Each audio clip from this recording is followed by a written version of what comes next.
चीज़ में मैट्रिक का एग्जाम देने जा रहे हो तो एग्जाम देने से पहले आज के ये वीडियो देखकर जरूर जाना, क्योंकि इसमें हम आपको साइंस का ना एकदम 100% टकराने वाला आपको वीवीआई ऑब्जेक्टिव क्वेश्चन बता रहे हैं। तो ये क्वेश्चन 100% लड़ेगा, आप लोग अच्छे से याद करके ही जाना। याद करने से दोस्तों आपको नंबर अच्छे मिलेंगे। अगर आप नहीं देखेंगे तो बाद में आपको पछतावा होगा और बाद में पछताने से कोई फायदा होने वाला नहीं है। तो चलिए मैं आपको एक एक क्वेश्चन याद करा देता हूँ इस वीडियो में, ताकि आप विज्ञान में अच्छे अंक प्राप्त कर सके। ये बहुत ही वीवीआई क्वेश्चन है। तो यहाँ पर आपका पहला नंबर दोस्तों क्वेश्चन है कि निर्वात में प्रकाश की चाल क्या होती है। निर्वात में प्रकाश की चाल क्या होती है? तो दोस्तों आप सबको याद रखना है, निर्वात में प्रकाश की चाल 3 × 10⁸ मीटर पर सेकंड होती है। तो पहला नंबर क्वेश्चन का आंसर सी नंबर हो जाएगा, 3 × 10⁸ मीटर पर सेकंड। दूसरा नंबर क्वेश्चन है, दाढ़ी बनाने में कौन सा दर्पण उपयुक्त है? तो दाढ़ी बनाने में दोस्तों अवतल दर्पण का उपयोग किया जाता है। दूसरा नंबर क्वेश्चन का आंसर मिल जाएगा आपका सी नंबर मिल जाएगा। तीसरा नंबर दोस्तों आपका क्वेश्चन है, गोलीय दर्पण की फोकस दूरी उसकी वक्रता त्रिज्या की क्या होती है? तो गोलीय दर्पण की फोकस दूरी F बराबर उसकी वक्रता त्रिज्या R/2 की आधी होती है। R/2 मतलब कि आधी होती है ना।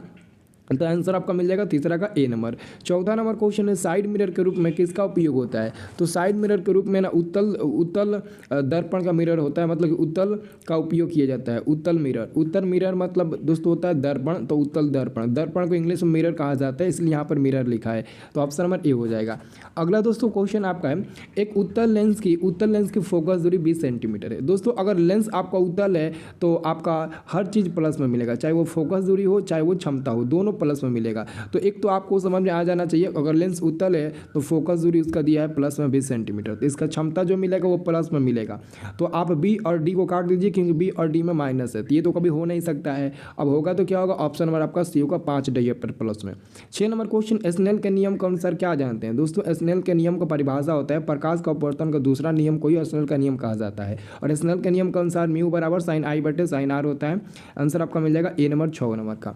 7 नंबर दोस्तों क्वेश्चन है, जब प्रकाश की किरण एक माध्यम से दूसरे माध्यम में जाती है तो वो अपने पूर्ण दिशा में विचलित हो जाती है, उसे हम लोग क्या कहते हैं? तो दोस्तों जैसे ना ये आपका 2 मीडियम है, एक नीचे वाला मीडियम है और एक आपका ऊपर वाला मीडियम है। तो जब प्रकाश एक मीडियम से दूसरे मीडियम में जाती है ना, थोड़ा सा अपने दिशा में परिवर्तन हो जाता है। अब इस परिवर्तन को दोस्तों क्या कहा जाता है? यही क्वेश्चन आप लोगों से पूछा गया।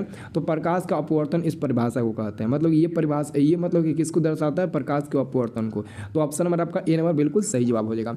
दोस्तों मैं आपको बताना चाहता हूँ, अगर आप लोग 2025 में अच्छे मार्क्स लाना चाहते हो ना, तो सबसे पहले आपके पास ना एक अच्छा नोट्स की ज़रूरत है। नोट्स मतलब कि हर विषय का उसमें ऑब्जेक्टिव हो, चैप्टर वाइज सब्जेक्टिव हो, हर विषय का, चाहे वो हिंदी हो, चाहे वो दोस्तों क्या हो, इंग्लिश हो, चाहे दोस्तों मैथ हो, संस्कृत हो, मतलब कि सभी के पास मतलब ना एक नोट्स की आवश्यकता है। और उस नोट्स को पढ़कर बोर्ड एग्जाम में 450 नंबर का टारगेट रखे, ठीक है ना। तो मेरे पास दोस्तों ऐसा नोट्स है जो कि मैं 2024 में दिया था ना, तो काफ़ी लड़के ना 450, 468, 470 नंबर लाए थे 2024 में। तो अब दोस्तों मैं 2025 का भी नोट्स बना कर रखा हूँ, अगर आप लोगों को चाहिए ना तो मात्र दोस्तों 199 रुपये में सबसे सस्ता, गरीबों का मसीहा, सबसे सस्ता में मैं दे रहा हूँ 199 रुपये में पूरे विषय का नोट्स। तो जिसको भी लेना है ना नोट्स, तो बस इस नंबर पर हमसे संपर्क कर लेना, 9693779407, ठीक है ना। क्योंकि आप लोगों को ऑनलाइन पेमेंट करके अपना नोट्स प्राप्त कर लेना है, ठीक है ना। अगर आपके पास ऑनलाइन पेमेंट करने की सुविधा नहीं है तो दुकान से, घर में, किसी से भी करा सकते हैं, ठीक है ना।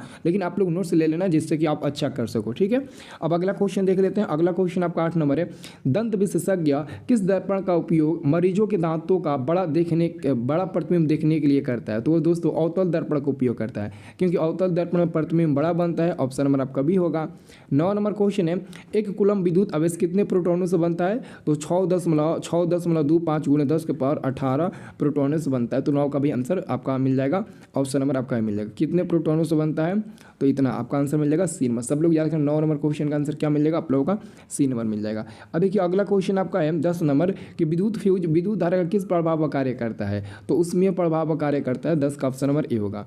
अगला क्वेश्चन 11 नंबर है, लघु पतन या शॉर्ट सर्किट, दोनों को मतलब एक ही होता है। तो लघु पतन के समय विद्युत परिपथ में विद्युत धारा का मान क्या होता है? बहुत अधिक बढ़ जाता है। तो 11 का आप लोगों का आंसर सी नंबर मिल जाएगा। अगला दोस्तों क्वेश्चन 12 नंबर कि ग्लोबल वार्मिंग के लिए उत्तरदायी गैस निम्नलिखित में कौन है? मतलब ग्लोबल वार्मिंग के लिए निम्नलिखित में से कौन सा गैस उत्तरदायी है? तो 12 नंबर क्वेश्चन का आपका सही जवाब हो जाएगा कार्बन डाइऑक्साइड है। अगला क्वेश्चन है, कौन सा लेंस अपसारी लेंस भी कहलाता है? तो अपसारी लेंस को हम लोग अवतल कहते हैं और उत्तल को अभिसारी कहते हैं। 14 नंबर क्वेश्चन है, पुतली के साइज को कौन नियंत्रित करता है? दोस्तों पुतली के साइज को नियंत्रित करता है कौन? ये बहुत ही इंपॉर्टेंट इंपॉर्टेंट क्वेश्चन है। परितारिका नियंत्रित करता है, पुतली के साइज को कौन नियंत्रित करता है? तो दोस्तों परितारिका, जिसको आइरिस भी बोला जाता है, ठीक है ना, आइरिस भी जिसे बोला जाता है। अगला क्वेश्चन है, भारत में उत्पादित प्रतिवर्ती विद्युत धारा की आवृत्ति क्या होती है? तो 50 हर्ट्ज होती है ना, सबको याद है ना, 50 हर्ट्ज है। अगला क्वेश्चन है, घरेलू विद्युत परिपथ में उदासीन तार का रंग कैसा होता है? उदासीन तार का रंग आपका कैसा होता है? तो उदासीन तार का रंग कैसा होता है? हरा, आपका काला ना होगा, हाँ काला हो जाएगा, ठीक है। अब देखिए अगला क्वेश्चन आपका है कि एलपीजी का मुख्य अवयव क्या है? तो नॉर्मल ब्यूटेन और आइसोब्यूटेन, ये आपका हो जाएगा एलपीजी का मुख्य अवयव। लिक्विड पेट्रोलियम गैस उसका फुल फॉर्म होता है, ठीक है। अगला क्वेश्चन है, जिंक प्लस कॉपर सल्फेट अभिक्रिया किया तो जिंक सल्फेट प्लस कॉपर का निर्माण किया, यह किस प्रकार की रासायनिक अभिक्रिया है? तो देखिए कॉपर सबसे अधिक अभिक्रियाशील है ना, तो सल्फर को त्याग दिया है, इसका मतलब ये हमारा विस्थापन अभिक्रिया होगा। 18 का आंसर मिल जाएगा आपका बी नंबर सही जवाब। अगला क्वेश्चन है, श्वसन किस प्रकार की रासायनिक अभिक्रिया? तो श्वसन दोस्तों एक प्रकार के ऊष्मक्षेपी रासायनिक अभिक्रिया, सी नंबर वाला सही जवाब होगा। अगला क्वेश्चन, अम्ल और क्षार के बीच जब अभिक्रिया मतलब कि कराई जाती है तो लवण एवं जल बनता है, और इस अभिक्रिया को पता है क्या कहते हैं? उदासीनीकरण अभिक्रिया कहते हैं। एग्जाम में पूछा जाता है उदासीनीकरण अभिक्रिया किसे कहते हैं, तो बता देना अम्ल एवं क्षार जब आपस में अभिक्रिया करते हैं ना तो लवण एवं जल बनाते हैं, और इसी अभिक्रिया को उदासीनीकरण अभिक्रिया कहते हैं। अगला क्वेश्चन है आपका 21 नंबर, नम वायु की उपस्थिति में लोहे की बनी नई वस्तुओं को कुछ समय पश्चात जंग लग जाता है, इस प्रक्रिया को दोस्तों क्या कहा जाता है? तो दोस्तों इस प्रक्रिया को संचारण कहा जाता है। संगमरमर का रासायनिक सूत्र क्या होता है? दोस्तों संगमरमर का रासायनिक सूत्र होता है CaCO3, कैल्शियम कार्बोनेट। अगला क्वेश्चन है 23 नंबर, लिटमस विलयन बैंगनी रंजा का होता है जो निम्न में किससे निकाला जाता है? तो लाइकेन से निकाला जाता है, ऑप्शन नंबर ए सही जवाब होगा। अगला क्वेश्चन दोस्तों आपका है 24 नंबर, जल को जीवाणु रहित बनाने के लिए उपयोगी पदार्थ है। तो जल को जीवाणु मतलब जीवाणु रहित बनाने के लिए उपयोगी जो पदार्थ होता है ना, उस पदार्थ का नाम क्या है? तो विरंजक चूर्ण, कैल्शियम ऑक्सीक्लोराइड, विरंजक चूर्ण। अगला क्वेश्चन है, मिल्क ऑफ मैग्नीशियम अर्थात MgOH का होल ट्वाइस के जलीय विलयन निम्नलिखित में से किस रूप में उपयोग होता है? तो 25 नंबर क्वेश्चन का आंसर हो जाएगा ऑप्शन नंबर एटासिड, ठीक है ना, ऑप्शन नंबर ए हो जाएगा। और देखिए दोस्तों अगला क्वेश्चन, स्टेनलेस स्टील मिश्र धातु है। स्टेनलेस स्टील किसका दोस्तों मिश्र धातु है? तो आप सबको याद रखना है दोस्तों, ये लोहा का ना मिश्र धातु होता है। सीनेबार किसका अयस्क होता है? तो सीनेबार आपका सिलिकॉन का नहीं होगा, सल्फर का नहीं होगा, पारा का होता है ना, किसका होता है दोस्तों? पारा का होता है, ऑप्शन नंबर आपका बी नंबर सही जवाब होगा। अब देखिए अगला क्वेश्चन आपका 28 नंबर है, एथेनॉल का क्रियाशील समूह, तो क्रियाशील मूलक क्या है? तो एथेनॉल का ऑप्शन नंबर सी हो जाएगा। और अगला क्वेश्चन, कैल्शियम कार्बाइड जल के साथ अभिक्रिया करके क्या देता है? दोस्तों कैल्शियम कार्बाइड जल के साथ अभिक्रिया करके एथीन देता है, ठीक है ना। तो 29 नंबर क्वेश्चन का सही जवाब वालों का क्या मिलेगा? इथाइन, यानी कि डी नंबर आपका आंसर मिलेगा, ठीक है ना। कैल्शियम कार्बाइड जल के साथ अभिक्रिया करके एथाइन देता है। अगला क्वेश्चन, आवर्त सारणी का ऊर्ध्वाधर स्तंभों को क्या कहा जाता है? तो वर्ग कहा जाता है, ऑप्शन नंबर ए हो जाएगा। 30 नंबर क्वेश्चन का आंसर ए नंबर मिल जाएगा। अगला क्वेश्चन है दोस्तों, ऑक्जेलिक अम्ल का प्राकृतिक स्रोत निम्नलिखित में से कौन है? यानी कि ऑक्जेलिक अम्ल किस में पाया जाता है? तो टमाटर में ऑक्जेलिक अम्ल पाया जाता है।